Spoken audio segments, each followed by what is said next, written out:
Our guest this morning is Naismith Memorial Basketball Hall of Famer Harvey Araton, the longtime sports writer for the New York Times, joins us to speak about his latest book, Our Last Season, a writer, a fan, a friendship, and some Knicks basketball, too. Good morning, Harvey. How are you?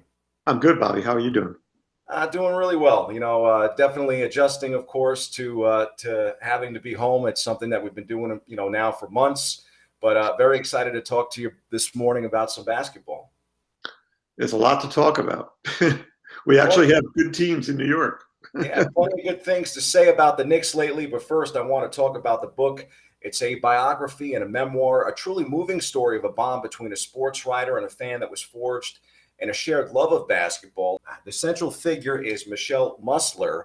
She once said to you, "Your job is my fantasy job. I live vicariously through you because I wanted to be you."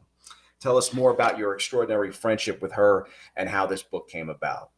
Well, yeah, Michelle was someone I met very early on when I was a young beat reporter at for the New York Post, and was kind of thrown onto the beat. I think I was 24 years old, and you show up at the Garden, and you're competing against older, more experienced reporters from the other papers, and I'm working for the Post, which is a lot of pressure to have to get back page exclusive stories.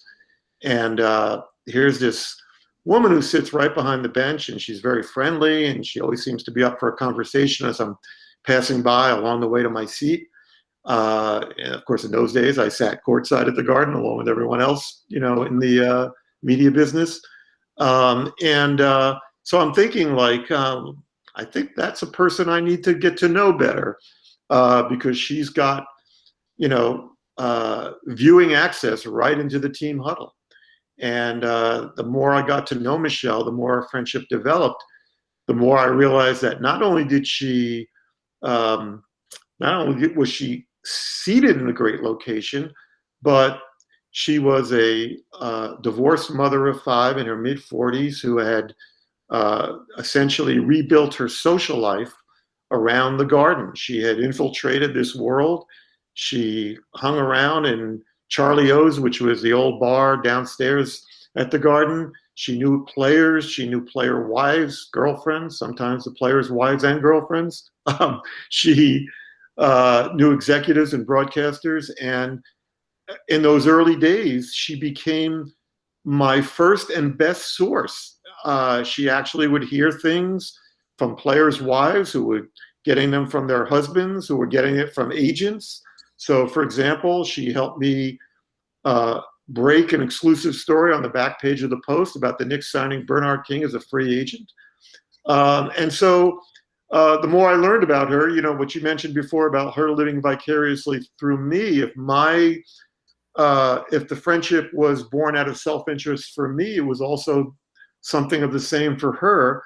She grew up in Hartford, Connecticut. She was the sports editor of her high school yearbook, a high school newspaper, and she fantasized about a career in sports journalism. But if you were a 17 or 18-year-old female growing up in the early 1950s, there was no pathway into sports journalism. So her life went in a different direction. But she did live vicariously through us. She was fascinated by what we did for a living. And so she developed several friendships with the people covering the team, around the team. Mine just evolved into a much greater place than I would say the others. And Michelle eventually became someone who was, I would say, arguably a life coach and a surrogate parent for me. Very wise woman who made a career in human resources and ultimately owned her own consulting company for training corporate executives, traveled all over the world, and became a very special person in my life. I think a lot of our fans on BronxNet probably know my background. I spent the first part of my career in print. That included stops at the AP, the Daily News, the Bronx Times. I did sports, news, and obituaries. I always loved writing obits, but a lot of that has to do because I felt like I cared so much about my subjects to essentially do their eulogies right. Can you put into words how hard it is when you have to write an obit that is about a dear friend? With Michelle, after she passed away, one of our mutual friends said to me, you ought to write Michelle's obituary in the Times. She loved the New York Times. She lived by it every day. She would be so, it would be such a great tribute to her if you could do that. And I said, well, obituaries in the Times are not easy to come by. They usually go to people who cure diseases or write Pulitzer Prize winning novels. But I took a shot because I had a relationship with the editor. And he wrote back within a few minutes and said, sure, who wouldn't want to read that? Because I pitched it as this woman behind the bench, the sort of the flip side of Spike Lee, who's out front on Celebrity Row, helping his brand. Michelle was positioned literally behind her guys.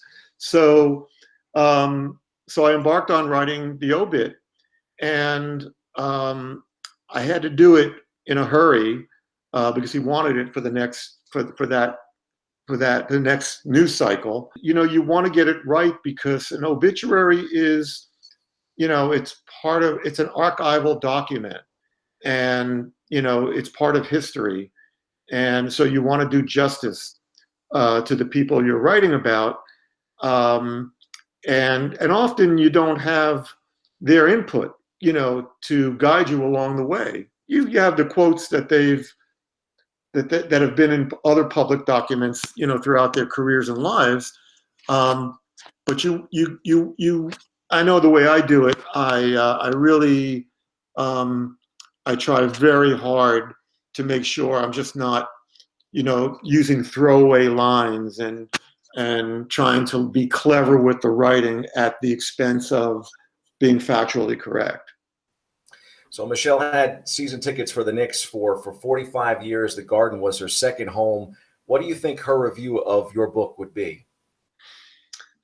In the weeks that the book has been out, I sometimes think that Michelle would be thrilled to know that it actually got published, and also somewhat embarrassed to be, the center of attention. That wasn't her thing. As I mentioned, she loved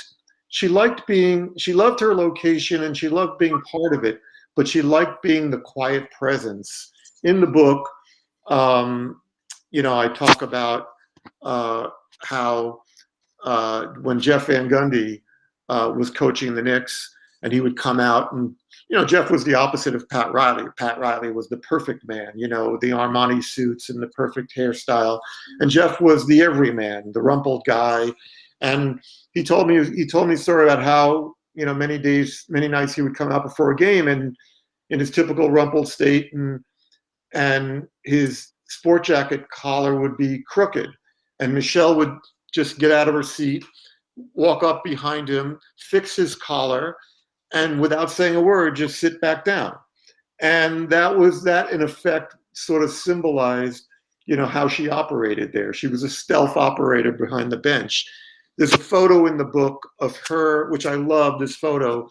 It's of Michelle holding the arm of Tim Walsh, who at the time was the assistant trainer to Mike Saunders.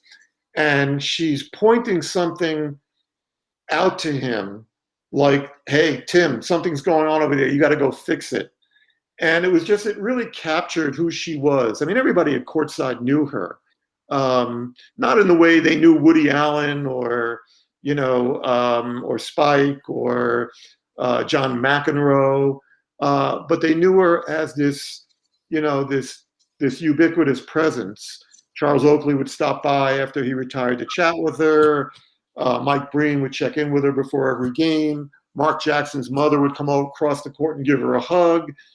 She was just one of the people, not the only one, but one of the people, the courtside residents who have been there for years, who are now sort of a dying breed, who make courtside the experience it was at every NBA arena. Harvey, thanks so much for spending time with us. The book has it all: cameos from Knicks legends, from Walt Frazier to Patrick Ewing, and more importantly, the story of yourself and Michelle, nearly 4 decades of friendship. It's available through Penguin Press, Amazon, Barnes & Noble, every major retailer. I enjoyed being with you, and stay safe and enjoy the basketball.